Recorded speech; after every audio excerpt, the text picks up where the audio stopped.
Watch till the end. Don't miss the shocking and sexy ending. The movie begins with Stephanie Smothers' mom's vlog. She reports on her closest friend Emily Nelson's 5-day disappearance before discussing her recipe. Stephanie starts sobbing, but she recovers and informs new viewers of what has occurred. Stephanie has not known Emily for long. They met in kindergarten.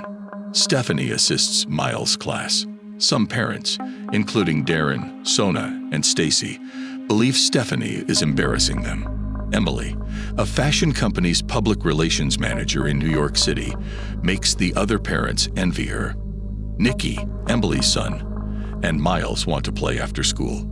Stephanie meets Emily while she picks up Nikki. Emily invites Stephanie to drinks after the boys convince her to play. Stephanie visits Emily's lovely home.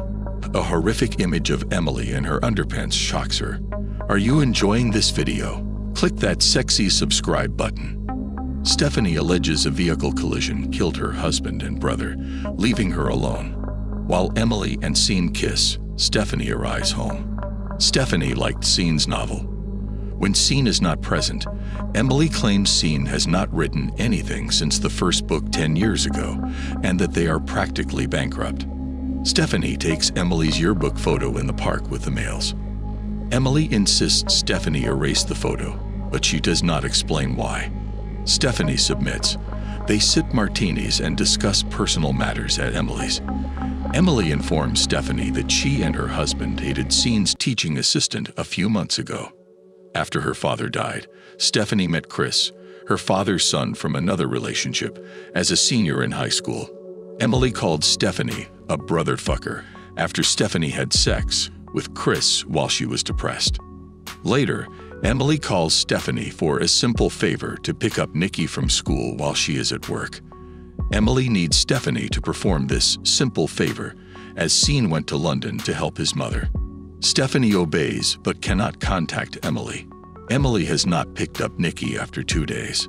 Stephanie phones Emily's workplace and learns that Emily traveled to Miami for something she did not tell anybody, not even Sean. Sean is not shocked when Stephanie informs him that Emily left Nikki with her. He explains that when she thinks Nikki is safe, Emily will depart for a few days. He picks up Nikki tomorrow. He and Stephanie report Emily's 3-day disappearance to the police when Stephanie's aide fails to find her. The detectives say she fled because of marital troubles, and Sean informs Stephanie that Emily blocked his Facebook account after he posted a photo of her. Stephanie discovers Emily's fate alone. Stephanie visits Emily's employment in New York City and meets her employer, designer Dennis Mylon, who insults Stephanie and her outfits. Stephanie goes into Emily's office and discovers a duplicate of an unattractive black and white photo of Emily with "Gotta have faith" scrawled on it. Dennis threatens Stephanie as she leaves the workplace. Stephanie recalls Emily's rudeness toward Dennis and says something harsh to stop him. Stephanie creates the missing Emily posters. Detective Somerville visits Sean's residence to inform him that Emily did not fly to Miami, but did hire a vehicle from LaGuardia Airport on the day she disappeared. After 5 days, Stephanie finishes her first video. She updates followers on Emily's rented automobile. After Emily's absence, Stephanie's viewership rises, and a viewer claims to have seen Emily driving in Michigan. The cops recover the automobile and Emily's corpse from a lake. Sean cries when asked to identify the corpse. Emily's funeral. When Miles claims Emily is in heaven, Nikki fights him. Nikki rants at Stephanie for attempting to be his new mom and tells his father that his mother was correct when she branded him a loser. Stephanie calms Sean's anger. After the gathering, Stephanie and Sean had sex. Detective Somerville informs Stephanie that Emily's autopsy indicated heroin in her body and track marks on her wrists and toes from injecting heroin, insurance policy on Emily before she died. Stephanie suggests they look at Dennis Nylon instead of Sean. Nylon informed the police that Stephanie knew more than she was telling them. Stephanie observes Sean chatting with his gorgeous young teaching assistant at his college. Nikki mentions seeing his mom at school during supper. Sean claims he saw her, but Nikki says she spoke to him and instructed him to say hello to Stephanie. She questions Sean's life insurance. Scene says Emily thought of Nikki after discovering that Stephanie survives off her husband's insurance. Stephanie hears about Emily's ring. His mother's only jewelry was this. Emily said his mother gave it to her, but she took it. He lost the ring in London. Emily informed him she discovered it on the flight back to New York.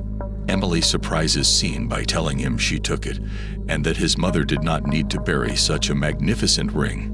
She demands that he choose between her and his mother. They afterwards visited Nikki's aircraft bathroom. When Stephanie informs him about his trio, he says Emily was a chronic liar and it never occurred. Scene then convinces Stephanie to move in. Are you enjoying this video? Click that sexy subscribe button. Stephanie is astonished to see Emily's clothes in the same locations after taking them out of her enormous walk-in closet. Stephanie believes Emily is a spirit who refuses to be replaced. Nikki brings Stephanie a present from Emily when she drives the boys home from school. Stephanie sees a photo of her with her family and Chris with the words "brother fucker" as she opens it. Emily phones Stephanie and mocks her. She orders Stephanie to kiss Scene 4 million times for her. Stephanie told Emily about Davis and Chris's murder. Davis told her Chris liked Miles and how close they were. He also inquired about Miles' parentage. She calls him insane without answering the question. After getting into Davis' Camaro, the two men drive off to have a man-to-man conversation, but are slain. Emily kisses Stephanie after she confesses her guilt. Stephanie investigates Emily's history. Despite her claim, the artwork was done by a woman. Diana Hyland, an artist, claimed she dated Claudia, Emily's true name. Diana's company was set to boom until she fell in love. She began selling her work. Drawing Emily's image wrecked her career.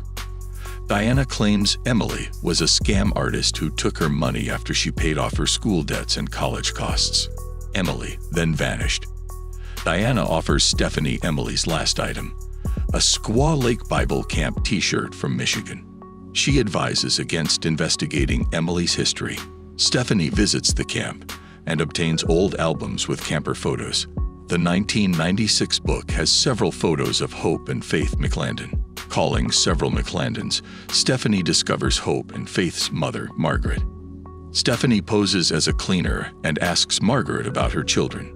Both are problems, but Faith is worse. Stephanie shows Margaret Faith's photo from Emily's office. At 16, Hope and Faith burned down the east wing of their home, with their father inside, and vanished.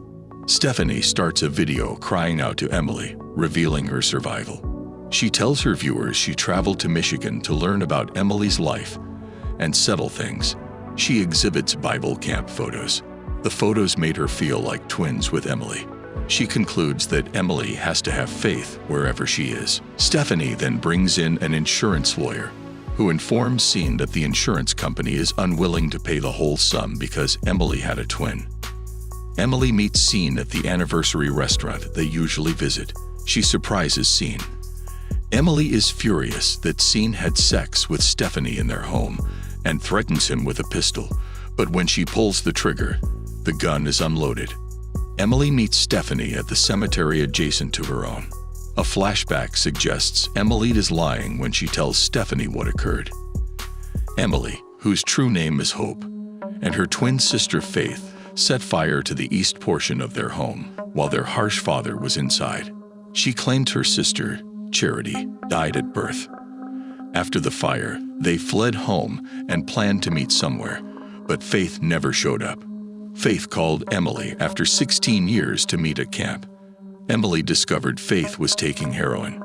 Faith blackmailed Emily, so Emily murdered her in the lake and concealed the corpse so Scene and Nikki, who were destitute, could obtain the life insurance money. Stephanie realizes Emily is lying about Faith's suicide. Emily plays her Scene conversation at the restaurant. Scene said he did not care about Stephanie and thought about Emily while making love. Emily swings a wrench at her eye. She goes to the police station to pretend Scene beat her and forced her to fake her death to accuse him of insurance fraud. Scene was investigated, arrested, and released on bond.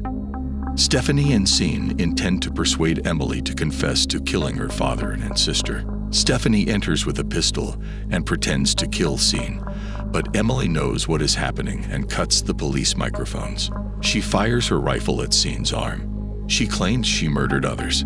Stephanie claims her shirt contains a hidden camera and that all of her viewers saw Emily's comments. Emily flees Stephanie. Emily shoots Stephanie, but Darren runs her over. Emily is arrested shortly after. Stephanie's blog got 1 million views after 6 months. She shares recipes and home remedies, and she is currently researching colds. Stephanie's blog is still popular. Emily, who received a 20-year sentence, plays basketball with other convicts. The end. Time for some sexy slow-mo.